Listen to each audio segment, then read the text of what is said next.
everybody, we are back for week 3 of the Dana White Tuesday Night Contender Series, obviously taking place on Tuesday night. I'm sorry there were no UFC Shanghai predictions.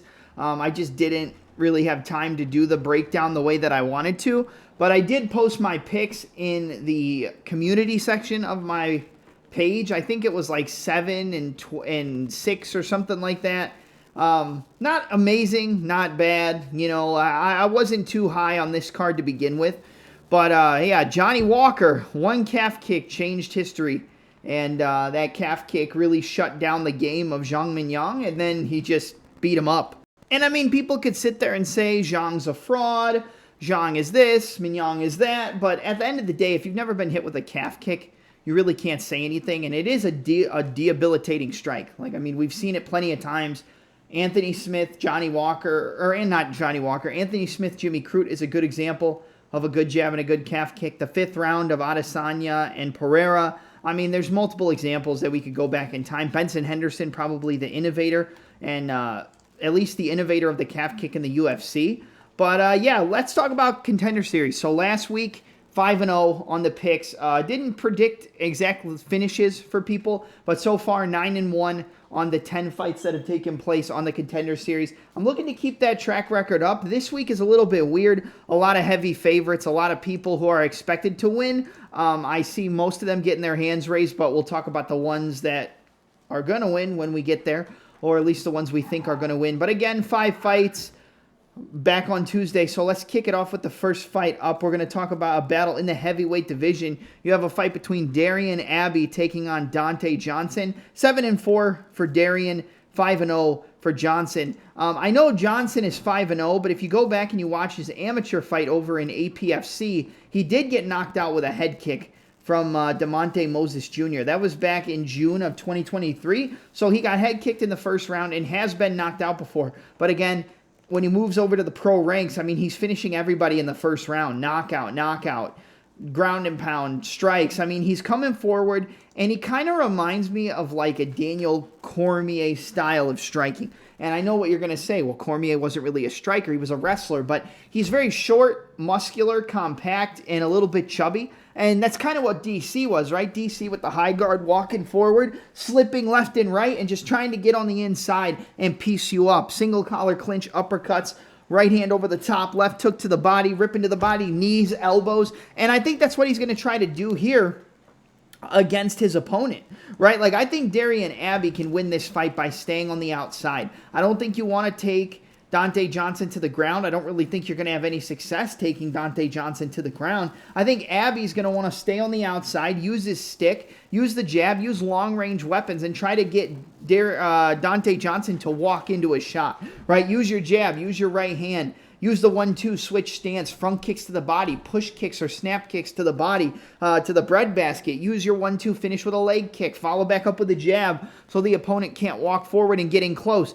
What Dante Johnson's going to look to do is put that nose to the grindstone, duck his chin, get on the inside, and knock out Darian Abbey. And I'm going to tell you guys, I think he does it. The style I like a little bit more. I feel like I like Abbey a little bit more because he does have a little bit of finesse in his strikes, but I mean, when you get on the inside, I think you can hurt this guy. We've seen him get rocked in other fights before. We've actually seen him get rocked by a fighter who's also competing on this week of the Contender Series in Alec Lorenz. He has been dropped against that guy, I believe. I could be wrong. You can correct me if I'm wrong, but I believe Alec Lorenz actually got knocked out by Darian Abbey. Yep. So he got knocked out 33 seconds in against Darian Abbey. But that doesn't really have anything to do with this fight, but what I will say is I think Abbey's better from the outside. He's better at using the long-range weapons, which makes sense. He's a longer, taller guy. If he can stay away from allowing Johnson to get in close, I think he can have some success, but at the end of the day, I just don't think it's going to happen. Now, do I think Dante Johnson should be a minus 500, 600 favorite? No, anybody on this show should never be that high of a favorite, and I'll say that till the day I die. You could look as good as you want on paper. I don't think anybody should be a minus 500 favorite on Contender Series. Okay, realistically, it doesn't make any sense. You're both still on the lower ranks before you get here for the most part. So I think Darian Abbey can win if he stays on the outside, uses his long weapons, and kind of draws Johnson into some big shots and it tries to throw those knees and uppercuts because he's going to be that lower center of gravity style of fighter. But I just don't think it's going to happen. I think Johnson's going to walk forward. I think he's going to kind of disregard the level of Darian Abbey, and I think he's going to hurt him with an uppercut or an overhand right inside the clinch, drop him and finish him off. I mean, he's lost 4 fights. He's been finished in all 4 of those losses. So, like, the writing's on the wall. The guy's been knocked out 3 times, submitted once. I think Abbey can do both, or I think Johnson can do both. But at the end of the day, I'm going to say he closes that distance off in the first round, rips shots to the body, hurts him up against the fence by closing off that distance, rips shots to the body, rips an uppercut, rips an overhand, drops him, and finishes him off in round 1. So I'm going to take the big favorite. I'm going to take Dante Johnson, round 1 KO. I would just take the fight ends by knockout. If you have to bet on every fight, if you want to be a degenerate, I wouldn't touch the underdog. I would just take fight ends by KO. Maybe it's not plus money, but it might be like minus 150, and I think that's kind of how you have to play it. But the pick is going to be Dante Johnson, round 1 KO, against the fence in close. All right, up next is actually probably my favorite fight on the card. It's in the lightweight division.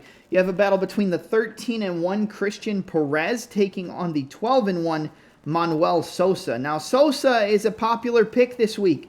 You know why? Because this guy knocked out a man who's looking to compete against Benoit Saint-Denis at UFC Paris in Mauricio Ruffi in the second round back in November of 2019. Now, since he lost a fight to Archie Colgan via unanimous decision, he did make it the distance, but I mean, it was a pretty one-sided beating, if we're going to be honest. Maybe he threw up a couple submissions, but for the most part, wasn't much there. Before that, he knocked out Tim Wilde, stunned him with a right hand, and just banged him with a left hook, dropped him, hurt him pretty bad. It was a vicious knockout. Yeah, looking at this fighter, man, like, he's great on the ground. He's got really good grappling, good top control. He hunts for submissions. He falls off for arm bars. He throws up submissions off of his back, too, looking at arm bars, triangles, rolling for the ashigarami, trying to play with play the leg lock game with the X guard and trying to roll for leg locks, and mainly ashigarami. You know, if you're heavy in jiu-jitsu, you know what I mean. Rolling for leg locks, playing that X guard game, and looking to take the legs off. He's very good at that. He kind of uses that as a survival instinct, where if you end up on top, he will start to throw those shots. He's very ambidextrous and flexible with his legs. He can throw up triangles, arm bars, like I said, and he's very active with the submissions. He likes to bang it out on the feet as well, and I think that's a bad idea against a guy like Christian Perez. Don't get me wrong. I think Christian Perez is a tough fighter, right? Like, I think he can be hit. We've seen him get cracked. We've seen him get, hit with some big shots and come forward. He does kind of leave his chin up at certain points. But I kind of see this fight being similar to the fight last week with Ramiro Jimenez. I see a little bit of similarities between these two. Now, I think Jimenez is a little bit cleaner, but I do think that Christian Perez kind of fights with a similar style, right? Like the long, rangy punches, the 1-2, the left hook, solid low kicks, good kicks to the body. He can throw up head kicks. He's solid in the clinch. He's got a good ground game, so if you do take him down, he can, work his way to the top position. He will throw up submissions. He's got a good ability to take the back of the opponent. We've seen him get some submissions with some rear naked chokes. And, I would obviously say I think Sousa is the better overall grappler. He's going to be good on top. He's not going to allow a ton of space, and I do think that if he's on top, or at least in the top position, he's going to cause a lot of issues for Christian Perez. But he's got 3 wins by submission, 7 by KO. I feel like a lot of this fight is going to take place on the feet. And just from what I've seen, I think the fighter who probably has more power is Manuel Sousa. But I think the better striker, I think the cleaner striker, and I think the fighter who's going to use that length and reach to the best of their ability is going to be Christian Perez. I mean, he's good on the outside. He uses good jabs, good 1-2s. He throws in combination. He throws good knees. He throws good kicks to the body. He can finish off with leg kicks. He's not incompetent on the ground to where if he gets taken down by Sousa, he'll kind of stay on his back and play around. I think he could probably work up to the feet and maybe even throw up some submissions in himself. And obviously, losing to Archie Colgan, that's not a bad thing. That's like one of the best guys Bellator ever had. But a lot of people talk so heavily about that performance. I mean, he had literally nothing in that third round and was kind of just sitting there and, playing the game of being a punching bag, a really good role player for a punching bag. When you look at Christian Perez, he's got 4 knockouts, and he actually has more submissions than the guy in Sousa, who is pretty much known as a grappler.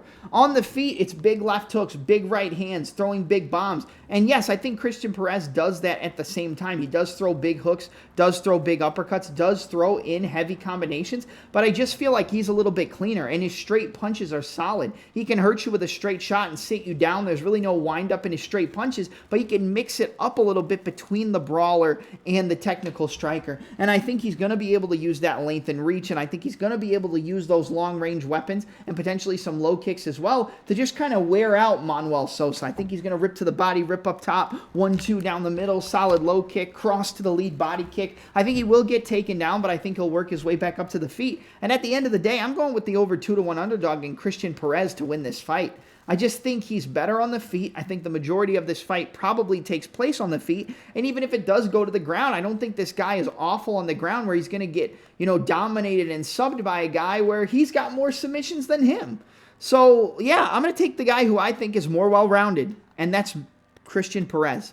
So give me Christian Perez to win. I'm going to say he wins by a 3rd round knockout. And I've seen this guy get KOs in the late portions of a 3rd round or a 4th round where he's been back and forth in a war and still has the power to sit down on his shots and remain technical with the punches he throws. So, yeah, it's Christian Perez for me here. Give me the underdog. Give me Christian Perez to win. I'm going to say a 3rd round knockout over Manuel Sousa. I think he puts him out. And I think if he doesn't, he might just have enough work rate and volume to win on the scorecards. So the pick is Christian Perez, round 3 TKO over Manuel Sousa as the 2-1 underdog. All right, 3rd bout of the evening is going to take place in the light heavyweight division. You have a battle between Lorenz, 6-1, taking on Abdulrahman Yakhyaev. Yeah, man, Abdulrahman Yakhyaev, I feel like should just dominate this fight. I think on the feet, Lorenz is solid. He has okay power. He throws with decent combinations. And, he can land some big shots and maybe hurt Yakhyaev. I think it's possible that he hurts him on the feet. But at the end of the day, I just think he's not going to be able to deal with the grappling. I mean, I saw this guy go basically life and death with Ryan Parker. Okay, now Ryan Parker is a 6-8 professional MMA fighter. Yeah, 6-8. I saw this guy go life and death. And yes, he came out on the winning side. Don't get me wrong. He was able to come out and get a rear naked choke in the 3rd round. But that was back and forth. The scrambles falling off of each other, allowing for the opponent to take top control, allowing for the opponent to reverse you and get on top. I don't like seeing that, especially against a guy who I know is going to be looking to grapple, who's very long and tall. He's going to be longer than a guy like Lorenz. He's going to be able to use that length, use the legs to kind of tie you and wrap you up and take your back and flatten you out and look to just beat you up with ground and pound or allow for you to just turn the wrong way and give up your neck and get submitted. And I'm going to be honest, that's really what I think. If he stays on the feet and strikes with Lorenz, there's always that chance that Lorenz knocks him out. You're playing with fire if you stand on the feet with this guy, because I don't think he's the best technically, but he has a lot of power. And although Abdulrahman is pretty tall, I want to say, let's see. Yeah, so he's going to be 6'2 versus 6'3, so equal. With the reach, we don't have a reach for Yakhyaev, but I think Yakhyaev is going to be the guy who's going to use his length and reach better in this fight. Even though Lorenz is the taller guy, in this fight, the way I see it playing out, the guy who's going to use their length and reach better, I believe, is Abdulrahman. And I think if it gets to the ground, there's really no competition here. Especially, like I said, going life and death in scrambles with the guy who's 6-8. So I'm going to take the minus 1,000 favorite. Is it cheap? Sure. But is he going to win? Yeah, I think he does. So give me Abdulrahman Yakhyaev. I think he takes the back of Lorenz in the 1st round. I think he works his way to the back. Maybe Lorenz slips up. Maybe he works the body lock, chucks him forward, puts the one hook in. Eventually, I see him getting to his back, and I see him submitting him with a rear naked choke. So give me Abdulrahman Yakhyaev to defeat Lorenz by 1st round rear naked choke submission. It could happen in the 2nd round. Lorenz is tough. He's a durable guy, but I think he gets submitted, and I think that's just what that's what I see here. So give me Abdulrahman Yakhyaev, round 1 rear naked choke submission over Lorenz, and we'll move on to the next fight. All right, up next is a fight that originally I was heavily leaning towards one side, and then the more I looked at it, I think it's a little bit closer. It's in the featherweight division. You have a battle between Marcio Barbosa, 16-2, taking on Damon Wilson, who comes back at 9-2. Damon the Nomad Wilson versus Marcio Ticosho Barbosa. If I'm pronouncing the nickname wrong for Barbosa, let me know. But, man, this is a good fight. This is going to be a battle of range. And whoever manages the distance and range better is going to be the one who wins the fight and probably the one who wins by knockout. I think the majority of this fight takes place on the feet. If anybody's going to go for takedowns, I think it's probably Damon Wilson in the heat of the moment if he gets rocked. I think he probably would panic wrestle if he gets hit with a big shot and taken down. But I also think Damon Wilson is a solid striker in his own right. You know, Marcio Barbosa is a guy who is going to be looking to come forward, keep his hands up toward, fingertips on the eyebrows, walk forward, pressure you, and just try to bang you with left hooks and right hands. Left hook, right hand, left hook. 1-2 down the middle. Left hook, right hook, rip to the body, rip to the body. He's a brawler. He is a barroom brawler, but I almost feel like he's a technical version of a brawler, okay? So this is what I think. You can be a brawler and just leave yourself open and just be wild. And that's who we're going to talk about in the next fight, which will be, obviously what we talk about after this. But I think Barbosa is solid. Like, he tends to kind of weave in and out of range. He's very good at stepping in, stepping out, stepping in, stepping out, stepping in, stepping out. And he kind of draws you into a counter, and then he'll come back with a big right hand, a big left hook, a jab, a right hand to the body, a left hook to the body. 1-2, rip to the body, rip to the body. His best shot and his best punch, if we're going to pick, it's going to be the left hook. He lands these on people's chins and knocks them out. He can land a big right hook as well, hurt you, and then finish you and kill you with the right hand. Like, this guy is very, very technical and very tactical in the way he approaches the game. Walking forward, keeping his high guard, pressuring you against the fence, forcing you to do something you don't want to do, forcing you into a bad shot, striking off the break, pushing you off left hook, right hand, pushing you off overhand, right, left hook, walking against the cage, jab, right hand, left hook, right hand, left hook, right hand. I mean, he finishes the combinations or starts the combinations most of the time with those left hooks. And if you look at his record, he's got 16 wins. He's got 15 of those wins coming by way of finish. 13 knockouts, 2 submissions. I think the longer that the fight goes, if we get into the mid portion of the second round and into the third round, I do think it favors a guy like Damon Wilson. Now, Wilson, 9-2. He's been knocked out 1 time, lost 1 decision, never been submitted. He's got 6 KOs, no submissions, and 3 decisions. This guy can win if he stays at kicking range. Staying at kicking range, staying at long, straight punch range. That's where Damon Wilson wins this fight. Staying away from the fence, using the lateral movement, moving in and out, popping the jab, popping the 1-2, lead head kick, lead body kick, bringing his foot back on the retraction when he throws those kicks so that Barbosa doesn't catch it, crowd him, right hand, left hook, catching crowd, left hook, right hand. I think that this fight either ends early by like a round 1 KO from Barbosa by landing that left hook, just pressuring him against the cage, right hand, left hook, feinting, boom, hitting him with a left hook and knocking him out. If it goes late, I think Damian Wilson can win this fight with a knockout. I think he's live to win via knockout. If he stays at range, stays at distance, picks apart Barbosa and tires him out, he could hurt him. He's got good knees up the middle against a shorter guy who's going to look to kind of get on the inside, roll, and rip those boxing combos. Those long knees can hurt him. His best strike, probably the knees. Up the middle in the clinch to the body, to the head, feinting and just throwing a big knee if he tries to level change. Solid straight punches, good kicks on the exits, good kicks when he's at the correct distance and range. Like, if he's able to keep this fight at kicking range and draw him in and counter with knees and uppercuts, I think Damon Wilson can win this fight also later on via KO. I think the fight ends by knockout, but I think the fighter who wins this fight is going to be Marcio Barbosa. Now, would I want to take him at a -200, -300? No.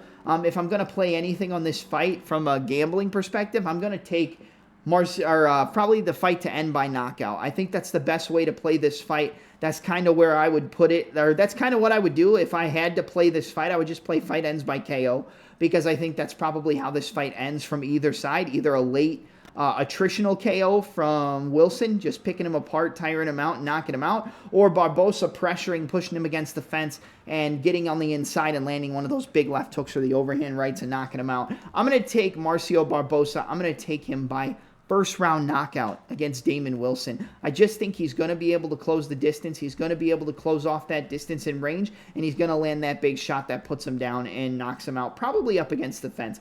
But if Wilson's able to survive and knocks him out later, wouldn't shock me either. But the pick's going to be Marcio Barbosa, round 1 knockout, probably with that left hook for this fight on the Contender Series. All right, now we're at the main event of the evening for week 3 of the Contender Series.